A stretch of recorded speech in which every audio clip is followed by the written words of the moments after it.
All right, guys, today we are talking about finding limits algebraically. So in other words, we don't have a graph that we're looking at. We're having to use the numbers. We're having to use the functions to find what the limit is.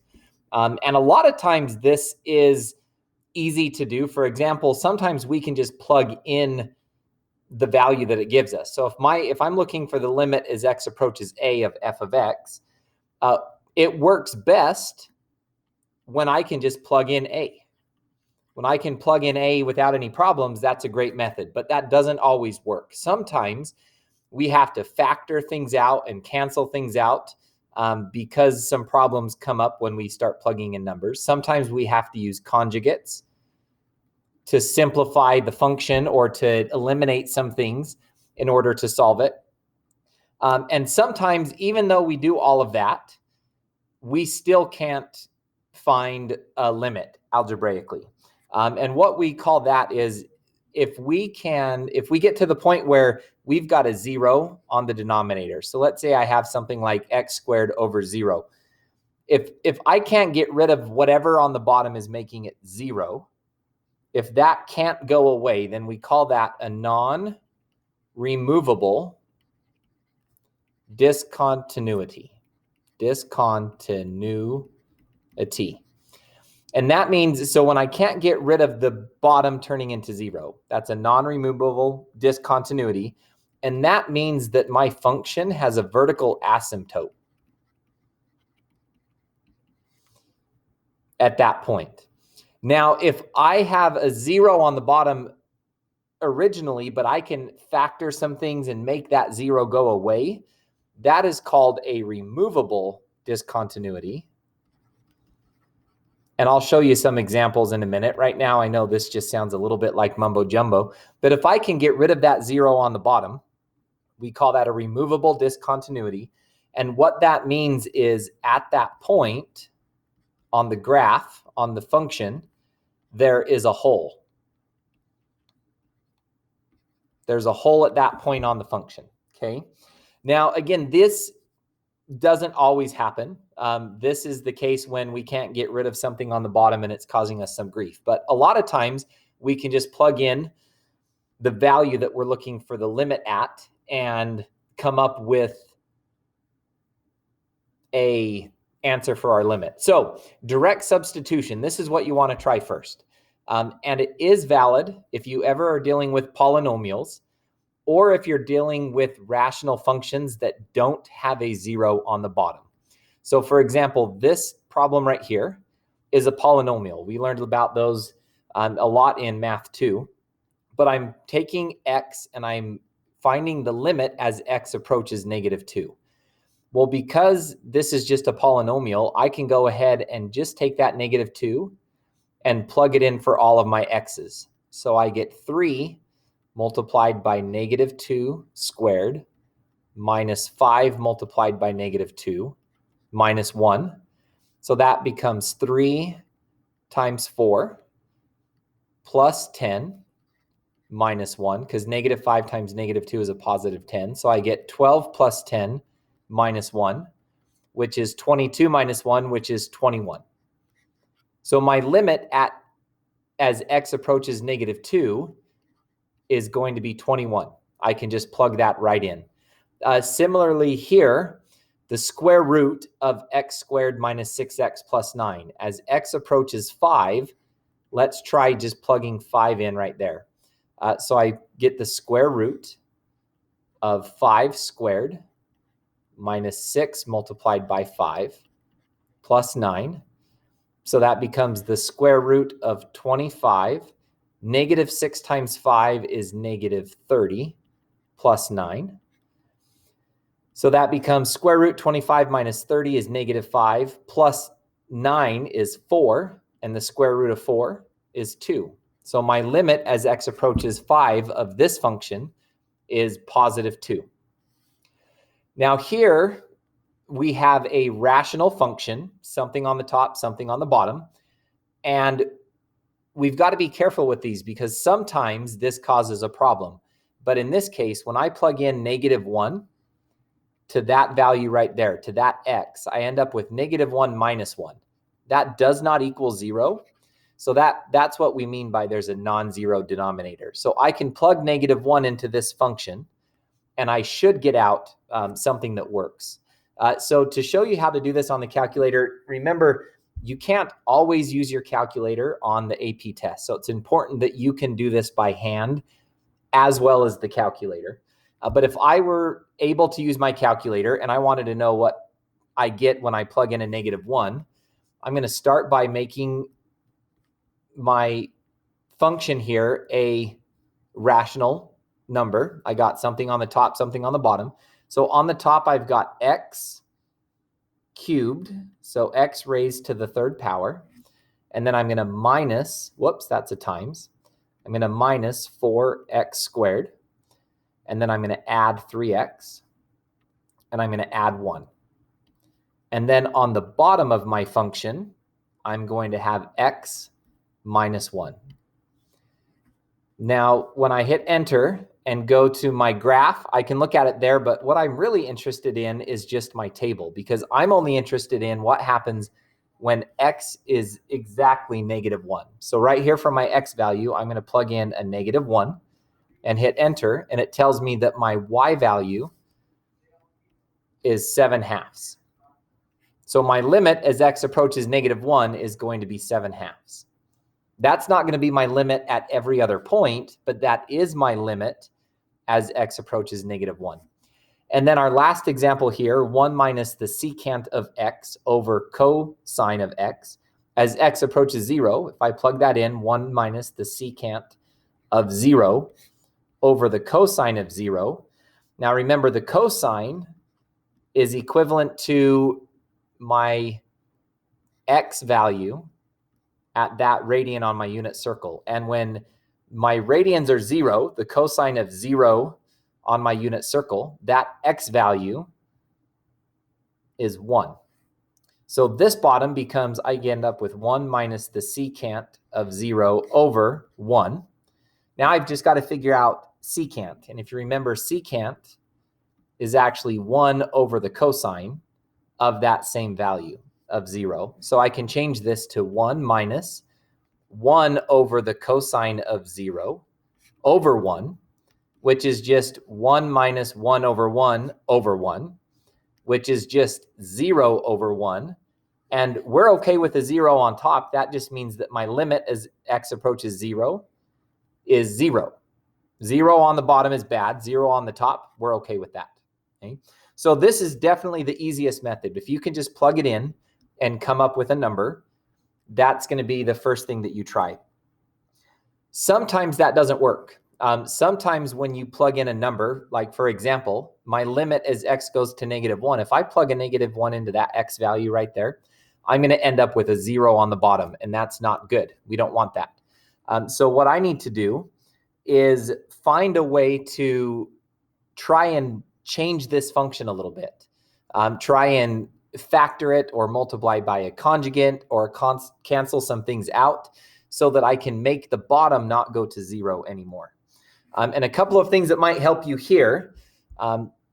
It says up here in the notes, we call it indeterminate when that top and bottom go to 0 or go to infinity, which is what's happening right here. So one of the things that you can try to do is factor the top or the bottom if possible. And if you think back to math 2 and math 3, x cubed plus 1 is actually, whoops, I erased some stuff, is actually x cubed. That's the same thing as x cubed plus 1 cubed, which gives you a sum of cubes. And if you remember that formula, that means that I get a plus b multiplied by a squared minus ab plus b squared. So if I have 2 cubes and I'm adding them together, this is what they factor into. If I have 2 cubes and I'm subtracting them, we call that a difference of cubes. Then what you end up with is a minus b followed by a squared. It's exactly like the top, except our middle term actually does the opposite. If my first term is a plus, my middle term is a minus. Okay. So x cubed plus 1 is what I have here, is going to factor. I can change that to, and don't forget about our limit here. We're still dealing with limits. But instead of x cubed plus 1, that factors to x plus 1 on top, multiplied by x squared minus a times b, so I have to multiply the x and the 1 together. That's just x. And b squared is 1 squared, which is just 1. And then on the bottom, I still have x plus 1, which is a nice accident to run into because these two now cancel out, and all I'm left with is this on the top. So my limit as x goes to -1 after I factor my function becomes x squared minus x plus 1. So now if I try plugging in the -1 again, I get -1 squared minus a -1 plus 1. So -1 squared is 1, minus -1 becomes plus 1, and I get plus 1 again, which just equals 3. So my limit as x approaches -1 is 3. So at 3, if I look at my graph here, because the bottom originally was 0, but we were able to make that 0 go away, remember we called that a removable discontinuity. We were able to get rid of the 0 on the bottom, and that left us with a hole right here at 3. So if I look at my graph, as x approaches -1, I've got a hole right where 3 is, which is what we expected. Okay.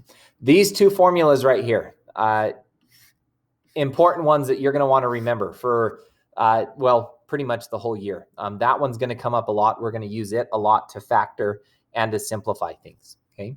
Well, let's look at another one. Our basic strategies for finding limits. The first thing that we're going to do every time is try direct substitution.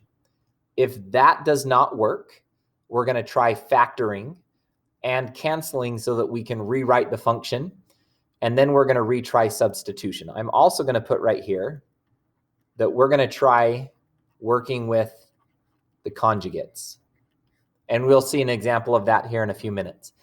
And then we're going to use a graph or a table to reinforce our conclusion. We're not always able to use it to solve the problem, but we can definitely use it to take a look and see if we did the math right. All right. So when I plug in a 2, my bottom becomes 2 minus 2, which is 0. So I already know that direct substitution does not work. So I need to try factoring or canceling or multiplying by a conjugate. And in this case, I've got x squared plus x minus 6 on top. And that looks like something that I can probably factor. Now, when I'm factoring, the first thing I consider is there a greatest common factor? Is there something that I can pull out of the top or the bottom?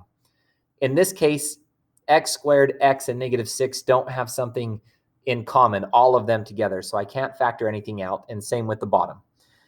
The second thing that I'm looking at is a difference of squares. A lot of times on the top or the bottom, you'll have something like a squared minus b squared. And if you remember that formula, if a squared minus b squared can be factored to a plus b and a minus b. So for example, if I have 4x squared minus 9, that can actually be factored to 2x plus 3 multiplied by 2x minus 3. Okay. So difference of squares, I look for that one as well, if it's a common factor. Difference of cubes and sum of cubes, we talked about those already. None of that's going to help me in this problem because I don't have a difference of anything up here, and definitely not squares or cubes on the bottom. So my third option is to just try and do our traditional factoring. Now, most of you came from Math 3 honors, which means that you had Math 2 honors, which means that you had, who did you have? Mr. McConnell. So you probably learned the X factor process. So you can use that method or any other method that you need to try and factor the top. I'm looking for two things that multiply to -6, but I need them to add up to what's ever in the middle, to a +1. So two numbers that multiply to -6 and add up to 1. Well, I know that 2 and 3 multiply to be 6, but I need them to multiply to be a negative. So one of those is going to be a negative. And since I want them to add up to a positive 1, I'm going to make the smaller one a negative, because then when I add those together, I get a positive 1. So -2 and 3 are the numbers that I'm interested in. So when I factor this one, and I know I'm going kind of fast, we've done a lot of factoring in the last couple of years. This may be something that you need to review a little bit, but my limit as x goes to 2. On top, now I have, instead of x squared plus x minus 6, I've got x minus 2 multiplied by x plus 3. And we can review that in class a little bit more if we need to, but conveniently that matches my bottom, x minus 2. So now those two cancel, and I'm just left with x plus 3. So my limit as x goes to 2 is x plus 3. And when I plug in my 2, I get 2 plus 3, which now is just 5. So my limit as x approaches 2 of x plus 3 is 5. Now I can graph this and look at it. So let's go ahead and take a look at what that would look like, because there's a few things that we want to be careful of. So I'm going to go ahead and graph a fraction. And on the top, I've got to graph my original function here. So I'm going to graph x squared plus x minus 6. And then on the bottom, I'm going to graph x minus 2. And when I look at this graph, I'm expecting, because I got rid of the 0 on the bottom, I'm expecting to see a hole in my graph when at 5. I'm expecting at 2, I'm going to have a hole where the 0.25 is. But my problem, when I look at my window here, I don't see that on the graph. Now, the calculator is graphing everything really, really, really, really close to that point. And because it's a calculator, and because it's having to follow certain algorithms, it's not showing me that that point is missing. If I were to zoom in, sometimes you can zoom in enough that you can actually see that hole. But that's one of the bad things about relying too much on the calculator, is you can't always see a hole that might show up. And that was a terrible zoom. Let's just change our window a little bit. Let's make our window, let's go from 2 to 5. Nope, we don't want to go from 2, because that's where we want to start. So let's go from 0 to 5. And let's make our y values go from 0 up to, what are we interested in? We need to end up at 5, so we better go from 0 to 8. And when I graph that, it might show me a hole at that point, and we're still not seeing it. At 2, 5, I'm still not able to see that hole. It's there, but our calculator's still showing us that it's not. So we got to be really careful that we don't assume, just because the calculator looks like there's not a hole, that there's not a hole there to deal with. All right. Okay. So moving on here a little bit. Rationalizing is where we kind of deal with, it's been a while since you've done this maybe, but this is where we're dealing with conjugates.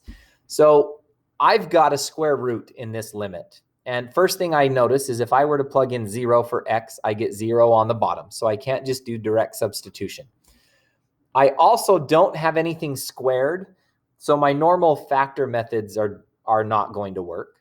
But I do have a square root. And a lot of times, a square root is a sign that I can use a conjugate to get rid of the square root. Now, you used to do this a lot in Math 3 to get rid of square roots on the bottom when they were being added or subtracted to another number. But what I want to do is I actually have a square root on the top with this -2.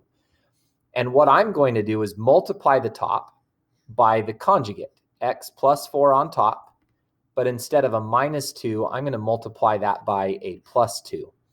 But if I do that to the top, then I've got to multiply the bottom by the same thing, x plus 4 plus 2 on the bottom. So we're going to go ahead and multiply these out. A couple of different ways that we can do this. It's been a while since you've had a FOIL. We had a long summer break. So let's just go ahead and use the table method. And we'll put square root of x plus 4 minus 2 and the square root of x plus 4 plus 2 down here. Now, when I multiply the square roots of the same thing together, I end up with x plus 4. The square root of x plus 4 times negative 2 is just negative 2 square root of x plus 4. And square root of x plus 4 times 2 is the positive root of x plus 4.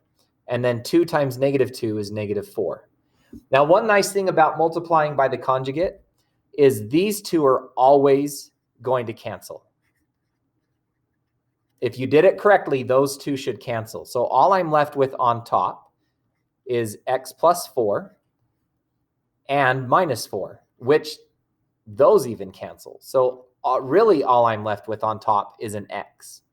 But don't forget about the bottom. I've got to multiply this x here, but I'm not going to actually do that. I'm just going to leave it in this form because what's nice is now I have an x on top and an x on bottom. Let me rewrite it right here for you. So on top I have an x, and on the bottom I have x multiplied by this conjugate over here, the square root of x plus 4 plus 2. Now, instead of multiplying this in, I'm just going to cancel out those x's. So I'm left with a 1 on top. Please don't get rid of the fraction. When you cancel that x on top, you're dividing by x, so you're left with 1. You're not left with nothing. This doesn't magically move to the top. But the x on the bottom goes away, so on the bottom, I'm just left with x plus 4 under the root plus 2. And remember, I'm taking the limit of that. So the limit as x approaches 0 of 1 over the square root of x plus 4 plus 2. As x approaches 0, so let's just plug in 0. So that becomes 1 over the square root of 0 plus 4 plus 2 is 1 over the square root of 4 plus 2, which becomes, sorry, I've got to move it. Actually, let's scroll down just a little bit. That'll work. That becomes 1 over 2 plus 2, which becomes 1/4, which seems like a reasonable answer. So I can say that the limit as x approaches 0 of the square root of x plus 4 minus 2 over x is equal to 1/4. That would be my limit, okay? So anytime you see a square root and a plus or a minus, a conjugate would be a good option to try. It may not always work, but at least it's a good option to try, okay? Now, limits of piecewise functions. So far, we've dealt with just kind of more standard functions, but what if we're dealing with a piecewise function? Now, remember, if I'm finding the limit as x approaches 3 of this function, I've got to check it from the left, I've got to check it from the right, and if those are the same, then that becomes my overall limit. So first thing I'm going to look at is, well, how do I know with this function what's left and what's right? And the easiest way to do that is this greater than 3 tells me that that's as I'm approaching from the right. And this less than 3 is as I'm approaching from the left. So if I try plugging in 3 times 3 is 9, minus 7 tells me that this one is 2. So from the right, I'm approaching 2. I can just plug that right in. Now from the left, if I plug in 3 squared, well, I guess I can't plug in 3. I've got to just get really, really close to 3. So let's actually do that on our calculator. Let's see what happens. If I get rid of this function and I say x squared minus 3x minus 2, and I want to look at the table. Now, I can't look at the table for anything bigger than 3, but I can look at it for something that's really, really close to 3, just a little bit less than 3. And it's going to tell me that that point, oh, look, it rounded 2.99999 all the way up to 3. So let's make sure, let's maybe just try 2.99 and see what happens. So it's rounding that up to a negative 2.03. So it looks like I'm getting closer from the left. I'm getting really close to negative 2, which is not the same thing as 2, which means that my limit does not exist because those two are different, okay? Now for this one, as x approaches pi of f of x, that's weird. We haven't approached something like pi yet, but it'll make sense because look, we're dealing with sines and cosines. We're dealing with some rational functions here. So here is me approaching from the right. Here is me approaching from the left. And here is me right at pi. So when x is equal to pi, right at that point, my value is 0. So f of pi is equal to 0. But I'm not interested only in that point. I've got to check what's going on around that point. So let's try plugging it into this one here. So let's look at the sine of x plus the cosine of x. What happens if I plug in pi into those x's? So that becomes the sine of pi plus the cosine of pi. Now remember, we're dealing with radians, not degrees here. So pi radians on our unit circle was straight to the left. And remember, my sine is my y value at that point, and my cosine was my x value. So on the unit circle, my y value, when I have pi radians, I'm not going up and down at all. That's just 0. And my x value at that point is a -1. So as I'm approaching pi from the right, my value is -1. 0 minus 1 is -1. Now, as I'm approaching from the left, if I have e to the x minus pi minus 2, as I'm approaching from the left, so let's plug in pi here.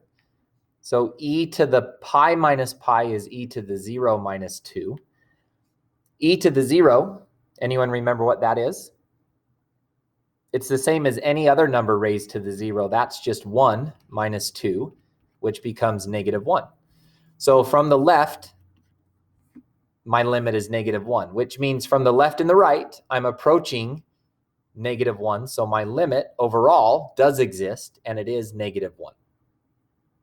So the first thing you want to look at is which one is approaching from the left or the right, and then just try plugging it right in, okay? Okay, a couple of special trig limits that really we're not even going to go through the math of these because it's a big, long, drawn-out process that requires more trig than we want to deal with today. But what you do want to do, you want to memorize these ones because they're really powerful and they're going to come up quite a bit. So the first one that you need to memorize is as x goes to 0, if the sine of x over x is our function, then our limit is 1. So if it's sine of x over x, the limit is 1. Now, that could look like something like this. The sine of x minus 7 over x minus 7. If these two match, then my limit is 1. It doesn't matter what they are. If it's the sine of something and that same something is on the bottom, your limit's going to be 1. If I have, as I approach 0, if I have 1 minus the cosine of x over x, my limit's going to be 0. So again, that could be 1 minus the cosine of anything, any function at all. 3x squared minus 72x plus 13.5. If the bottom matches 3x squared minus 72x plus 13.5, if those two match and I've got 1 minus cosine on the top, my limit is still 0. Okay, so those are two that you're going to want to memorize. And then we're going to deal with tangent. And I do kind of want to show you the way the tangent one works. It's not as drawn out as these two. So the way that the tangent one works is I split this one up. Instead of tangent of x over x, I'm going to split that up into 1 over x multiplied by the tangent of x. And I want to do that because the tangent of x is just the sine of x over the cosine of x. And since I'm multiplying these together, since this is being multiplied by this, I can move things around a little bit. I can move the sine of x over here, and I can move the 1 to this side. So I can say that the sine of x over x multiplied by 1 over the cosine of x. I still haven't changed anything. It's still the same function. I'm just rewriting it and moving some things around. And like we saw up here, sine of x over x, my limit's 1. And if I plug 0 in to my cosine of x, that becomes 1 over 1 because the cosine of 0 is 1. And 1 times 1 over 1 is just 1. So tangent of x over x, your limit's 1. And again, it doesn't matter what my x is. Whatever's in front of the tangent, if it matches what's on the bottom, your limit is always going to be 1. Okay? So those are ones that you're going to want to memorize and that you're going to want to have kind of in your bank to pull on out if you need to. Again, you're not always going to have the calculator. Sometimes you're going to have to be able to do those on your own. All right. So I know our video is getting up there a little bit. We're at about a half hour. But there's a couple of other things that I want to cover with you before I let you go. So what happens if instead of going to 0 or some other number, what if my limit is approaching something like infinity? What if x is going to a positive or a negative infinity? Again, this is one that we like to work with because it's actually pretty easy to find out what happens. So for example, there's 3 different things that can happen. The first one says if my function is bottom heavy, and there's a little hint here that reminds you that that means the highest power of x is in the denominator. So for example, if my f of x is something like 3x to the 5th power over x cubed. Now, as I go to infinity, as my x's get bigger and bigger and bigger, this x to the 5th power is going to get a lot bigger faster than x to the cubed power because I've got 2 extra factors that I'm going to multiply by. So as I get bigger, this top number is going to, I'm showing you top heavy. I'm getting ahead of myself. If my top is bigger than the bottom,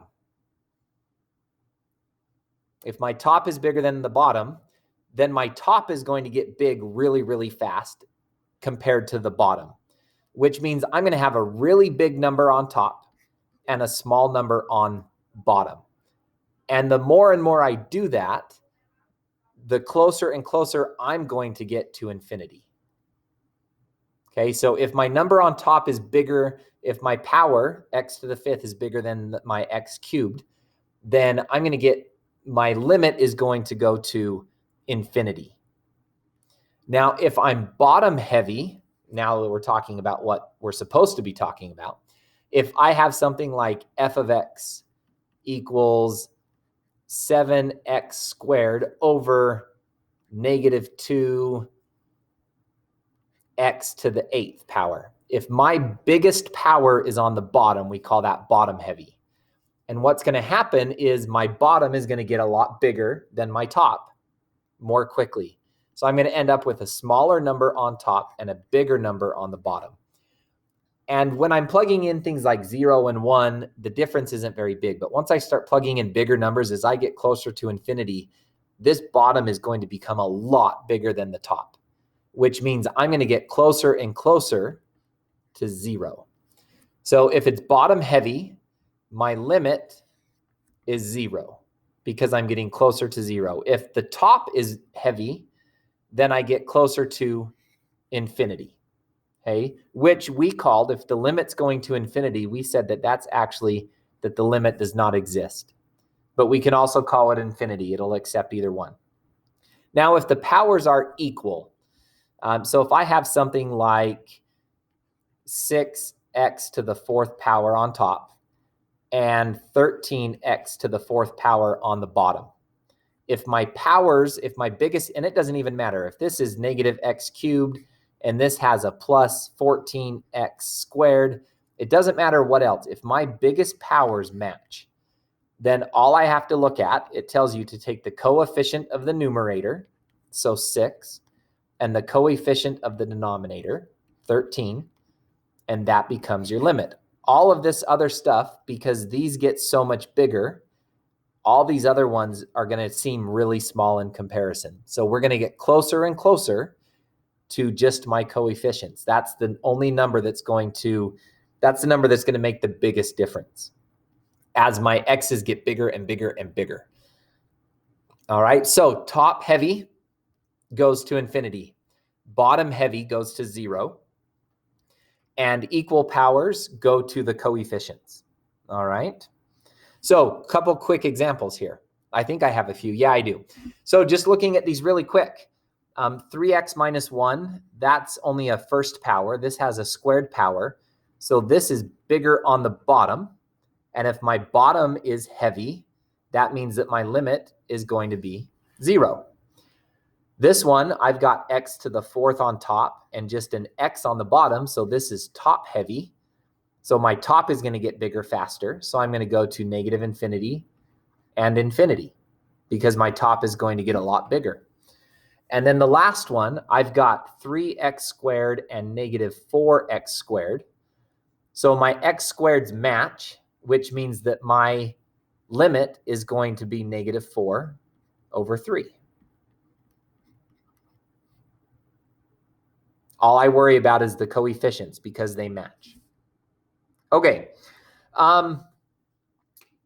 We have other ways to look at limits. We can sometimes we can just look at it and try to picture what's happening and try to use logic to break down the problem and come up with what's happening in it. And we're going to look at some of these in class. We're going to have a little discussion in class about the logic.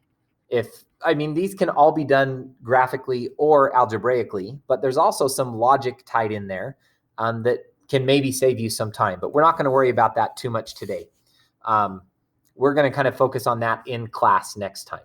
All right.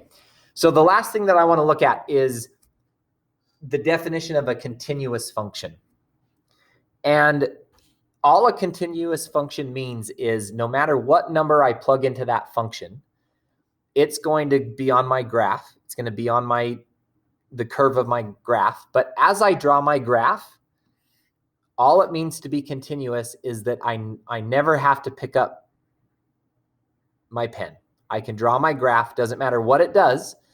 I don't have to pick up my pen. So for example, this graph right here, we've got a hole in it. So if I was trying to graph that, I would be graphing it like this, and I would have to stop and put a hole there. So that is not continuous. Okay. This one, I'm going up as I draw it, and then I have to stop and move my pencil down, pick it up. So if you have to pick up your pencil to graph it, then it's not continuous. So if you pick up your pencil, that means it's not continuous. Okay, that's a quick definition of what it means to be continuous. But algebraically, we can find that as well. Maybe I don't see the graph. We can look at it algebraically. And algebraically, for a function to be continuous at that point must exist. Well, of course it must exist. Otherwise, I've got a hole and I have to pick up my pen. So that point must exist. The limit must exist. So the left and the right limits have to match. And the limit has to approach the point itself. The limit has to approach that same point. It's not enough to just have a point and a limit. The limit has to approach the actual point. So for example, if I'm looking at this piecewise function, and piecewise kind of gives me some of the easiest examples with continuity. I'm using the function x minus 1 anytime x is less than 0. And I'm using the function x squared minus 1 when x is greater than or equal to 0.